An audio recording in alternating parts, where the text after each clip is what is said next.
Right, ఇక వివేకం సినిమాకు సిఈసి బ్రేక్ వేసింది. లైవ్ స్ట్రీమింగ్ కాకుండా చర్యలు తీసుకోవాలని ఏపీ ఎన్నికల సంఘానికి కేంద్ర ఎన్నికల సంఘం ఆదేశాలు ఇచ్చింది. వివేక హత్య కేసులో సిబిఐ దర్యాప్తు ఇంకా జరుగుతున్న తరుణంలో యూట్యూబ్లో ప్రదర్శించడం సరికాదని వైసీపీ ఫిర్యాదు చేసింది. ఎన్నికల వేళ వివేకం చిత్రం హింసను ప్రేరేపించేలా ఉందని వైసీపీ ఎమ్మెల్సీ లేళ్ల అప్పిరెడ్డి ఫిర్యాదు చేశారు. వివేకానందరెడ్డి హత్యను ఎన్నికల్లో వాడుకోవాలని చూస్తున్నారని ఫిర్యాదులో ప్రస్తావించారు. సినిమా స్ట్రీమింగ్ నిలుపుదలకు సంబంధించి కేంద్ర ఎన్నికల సంఘం additional chief electoral officer Harendra ప్రసాద్కు ఆదేశాలిచ్చారు. దీనికి సంబంధించిన మరింత సమాచారాన్ని మా ప్రతినిధి శివ అందిస్తారు.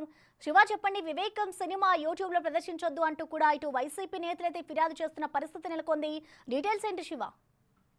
మొత్తం మీద చూసుకుంటే వివేకం సినిమాకి సంబంధించి కూడా వైఎస్ఆర్సీపీ కేంద్ర ఎన్నికల సంఘానికి ఈ నెల 20వ తేదీన ఫిర్యాదు చేశారు. ఫిర్యాదుకు సంబంధించి కూడా పూర్తి స్థాయిలో దర్యాప్తు అయితే చేయాలని చెప్పి కేంద్ర ఎన్నికల సంఘం ఆదేశం జారీ చేసింది. అయితే వివేకానంద రెడ్డి హత్యను ఎన్నికల్లో వాడుకోవాలని చెప్పి చూస్తున్నారని చెప్పి దీంట్లో ఫిర్యాదు చేశారు. ఏపీలో ఎన్నికల వేళ వివేకం చిత్రం హింసను ప్రేరేపించేలా ఉందని చెప్పి వైఎస్ఆర్సీపీ కేంద్ర ఎన్నికల సంఘానికి ఫిర్యాదు చేసింది. వైఎస్ఆర్సీపీ ఫిర్యాదు నేపథ్యంలో కేంద్ర ఎన్నికల సంఘం additional chief electoral officer Harendra Prasad ఆదేశాలు జారీ చేశారు.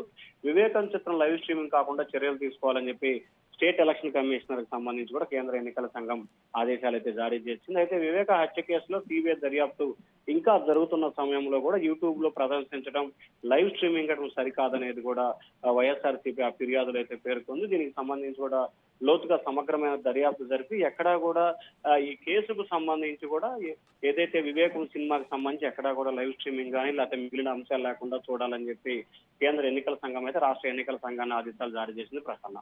Right, thank you Shiva.